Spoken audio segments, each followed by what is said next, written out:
BBA, BCA, BCom computer కోర్సులో 100% placement లభించే ఏకైక డిగ్రీ కాలేజ్ కూకట్పల్లిలోని I3 డిగ్రీ కాలేజ్ 8367215215. నమస్తే రమగారు. నమస్తే చే రమగారు, మనకి అమావాస్య పౌర్ణమి ప్రతి నెల వస్తాయి కదా.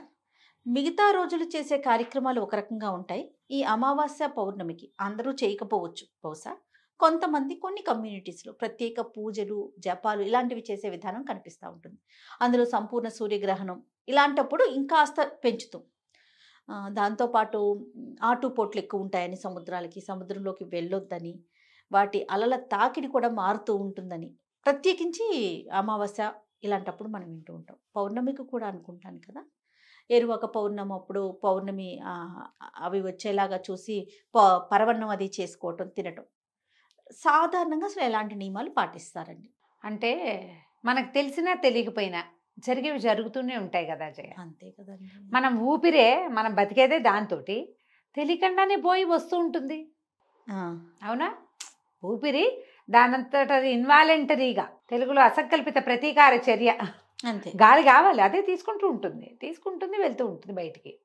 రక్తంలో మార్పులు దానంతటా అవి జరుగుతుంటాయి. బాడీ సెల్స్ ఎప్పటికప్పుడు మారుతూ ఉంటాయి. మనకేం తెలీదు, ఏమీ తెలీదు. ఊరికే డేట్లు చూసుకుంటూ ఉంటాం. మనం డేట్లు చూస్తాం, అన్ని డేట్లు తెలుసు మనకి. మన చిన్నప్పుడు నేర్పించేవాళ్ళు చూడు, ఇట్లా చూసుకోవటం. 31 రోజులేవి 30 రోజులేవి తెలుసా? ఈ సిస్టమ్ తెలుసండి, స్కూల్ సిస్టమ్. ఇట్లా చాలా ఏళ్ళు నేను ఇలాగే లెక్క పెట్టుకుంటూ ఉండేదాన్ని. మౌంట్స్ ఉన్నవి 31, ఫిబ్రవరికి చిన్న రోజులు కాబట్టి ఇది లెక్కలేదు. మళ్ళీ మార్చికి మౌంట్ మళ్ళీ ఎత్తు వస్తుంది అనమాట. మార్చి, ఏప్రిల్, మే, జూన్, జూలై మళ్ళీ ఇక్కడే మొదలు పెట్టాలి. ఇక్కడే అలాగనమాట. ఈ లెక్కలు చూసుకుంటాం. డేట్లన్నీ తెలుసు మనకి. కానీ తిథులు ఎంతమందికి తెలుస్తాయి జయ? మాకు తెలియదండి. లేవా అవి? లేనట్టు కాదుగా, తెలీదు మనకి నాలెడ్జ్ లేదు. నాలెడ్జ్ లేకపోతే, నాలెడ్జ్ లేనంత మాత్రాన అదేమీ లేనట్టు, అది కుదరనట్టు దాన్ని మేము ఒప్పుకోమంటేను అలా కుదరదు. వాటి దారిన వెళ్తూ ఉంటాయి. ఇప్పుడు నెలలో మనకి 30 రోజులో 31 రోజులో లేదా 27, 28 రోజులేనో ఉన్నప్పటికీ మనకి మాసాలు ఉన్నాయి. తెలుగు మాసాలు తిథుల లెక్కతోటి నడుస్తాయి. వాట్లల్లో కూడా ఇంచుమించుగా ఇన్ని తిథులు ఉంటాయి, అంతేగా. పౌర్ణమి దాకా 15వ రోజు పౌర్ణమి లెక్క, అందాజు లెక్క. మళ్ళీ 15వ రోజు అమావాస్య అనుకో. ఈ కరెక్ట్గా లెక్క పెట్టినట్టు 30 రోజులు రావు. ఒక్కొక్కసారి 2 రోజులు ముందైపోవచ్చు, ఒక్కోసారి ఒక పూట పైకి వెళ్ళచ్చు. తిథుల ప్రకారం చూస్తే కనుక అప్పుడు మనకి అమావాస్యని పౌర్ణమని ఆ వివరం తెలుస్తుంది. ఈ తిథులు ఏవి మనం పట్టించుకో, మనకు తెలీదు. మన రోజువారీ వ్యవహారం ఏదో డేట్ల మీద నడుస్తుంది. అయినా కూడా ఇండియన్స్కి శ్రీరామనవమి తెలుసు కదా. పోనీ శ్రీరామనవమి, ఉగాది తీసుకో, ఉగాది పాడ్యమి తెలుసు మనకి. అందరూ సంవత్సరం అంతా ఎట్లా ఉన్నా భగినీ హస్త భోజనం ప్రతి వాళ్ళు చేసుకుంటారు. యమ ద్వితీయ మనకు తెలుసు కదా. అక్షయ తృతీయ అసలు బంగారపు షాపుల వాళ్ళు టాప్ క్లాస్ ప్రమోషన్ చేస్తారు. అక్షయ తృతీయ నాడు బంగారం కొనుక్కొని రాష్ట్రాలు లేవంటే అతిశయోక్తి. ఇప్పుడు అందరూ కొనుక్కుంటూనే ఉన్నారు. అంటే తృతీయ తెలుసు, తదియ కూడా తెలుసు. పాడ్యమి, విధియ, తదియ మనకు తెలుసు. వినాయక చవితి చేసుకొని రాష్ట్రం ఉందా భారతదేశంలో? లేదు. అంటే మనకి చవితి తెలుసు. నాగపంచమి అందరికీ తెలిసిందే. పంచమి చేసుకుంటాం కదా, నాగులోత్సవం ప్రతి స్టేట్లోనూ పంచమి ఉంది. ఇంకా షష్ఠి, సంకటహర, ఈ మన సుబ్రహ్మణ్య షష్ఠి, స్కంద షష్ఠి పేరుతోటి సౌత్ ఇండియా అంతా చేసుకుంటుంది. అంటే అందరికీ తెలుసు. రథసప్తమి సౌత్ ఇండియా అంతా చేసుకుంటుంది. దుర్గాష్టమి, కృష్ణాష్టమి, 2 అష్టములు విపరీతంగా చేసుకుంటాం ఇండియా అంతా. దశమి, నవమి శ్రీరామనవమి నిన్నగా చేసాం. రాముల వారి పుట్టినరోజు పండగ, పెళ్లి పండగ, 2 పండగలు చేసుకుంటాం. శ్రీరామనవమి ఎంత ఘనంగా జరుగుతుంది భారతదేశంలో. అంటే మనకి నవమి తెలుసు, విజయదశమి తెలుసు, ఏకాదశి తెలుసు, ద్వాదశి తెలుసు. ఇక తెలియంది ఏమిటి?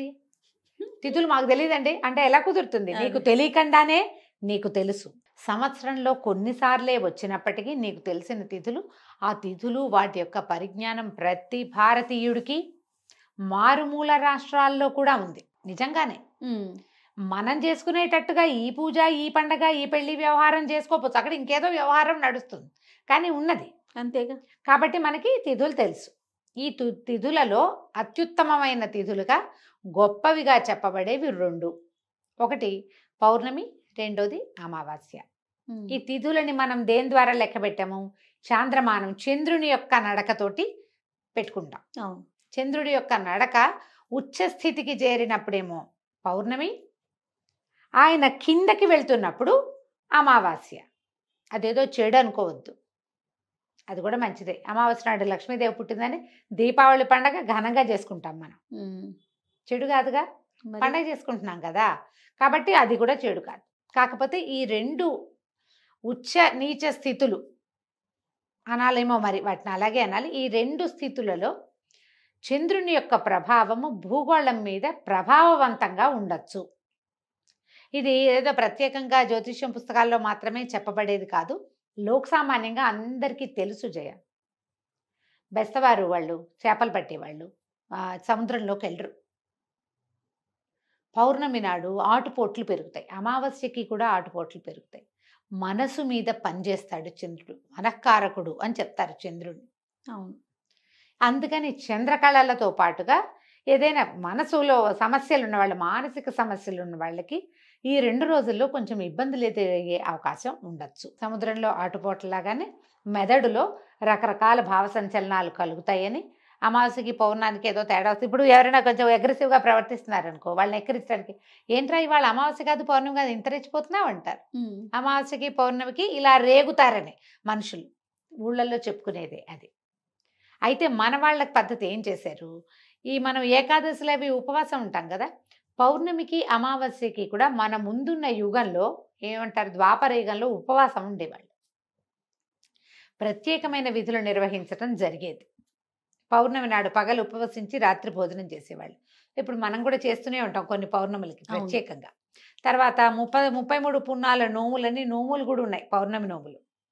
కార్తీక పౌర్ణమికి ప్రత్యేకంగా నోములు ఉండే వాళ్ళని కూడా మనం చూస్తాం. ఇదేం పండ.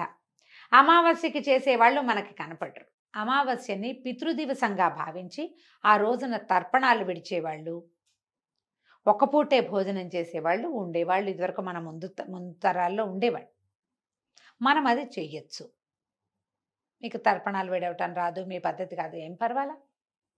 అమావాస్య పౌర్ణమి మీరు తెలుసుకున్నారు, ఆరాధన పెంచుకోవాలి, దైవారాధన పెంచండి అవకాశం ఉంటే. ఓకే. పౌర్ణమి మీకు తెలుసు, లలితమ్మవారిని ఆరాధించండి, శ్రీరాముడిని ఆరాధించండి, శ్యామలని ఆరాధించవచ్చు.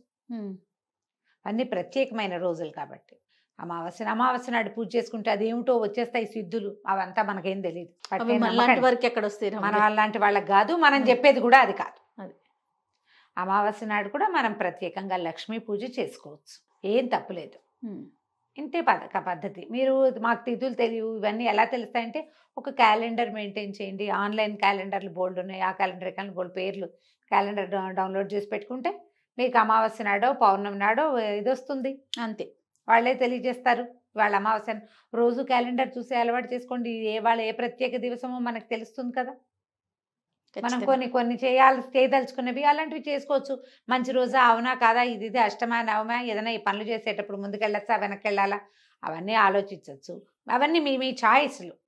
కానీ ఈ ప్రత్యేకమైన దివసాల్లో మనం పూజ కానీ దేవాలయ దర్శనం కానీ ఈ రోజున మీరు ఏదైనా నియమం పెట్టుకోవటం కానీ చేయొచ్చు. తప్పకుండా. అంటే మీరు ముహూర్తం చూసుకోండి ప్రతి పనికి అనే వైపుకి నేను మిమ్మల్ని తోసే ఉద్దేశం లేదు నాకు. నా ఉద్దేశం అది అసలు కాదు. కానీ మనం ఈ రోజులు ప్రత్యేకమైనవి అని తెలిసినప్పుడు ఆ రోజుని మనం ఏదో ఈ వారంలో గుడికి వెళ్దాం అనుకున్నాం, ఒకసారి క్యాలెండర్ చూసుకుని ఓహో ఈరోజు మంచి రోజు, దైవ దర్శనం చేస్తే మంచిది, వెళ్ళరండి, అలాంటివి చేయొచ్చు కదా. తప్పకుండా. ఆ రోజు తెలుసుకుని మనం సంకల్పం చెప్పుకునేటప్పుడు చూసుకోవచ్చు. మామూలుగా మేము సంకల్పం చెప్పుకుంటాం, ప్రతిరోజు తిథి చూసుకుంటాం, ఇవాళ ఈ తిథి అని తెలుస్తుంది. మీరు ఏదైనా చేయదలుచుకున్నప్పుడు తిథి చూసుకుని చేసుకోవచ్చు.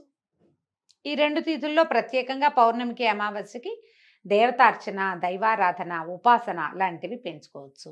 మీరు ఏదైనా చక్కగా లలితా సహస్రనామమో, లక్ష్మీ అష్టోత్తరమో, లక్ష్మీ సహస్రనామమో హ్యాపీగా చదువుకోవచ్చు 2 తిథుల్లోనూ. ఓకే. ప్రత్యేకంగా చేయొచ్చు. ఈ సంచలనం రావటం అనేది కనపడదు కానీ జరుగుతుంది.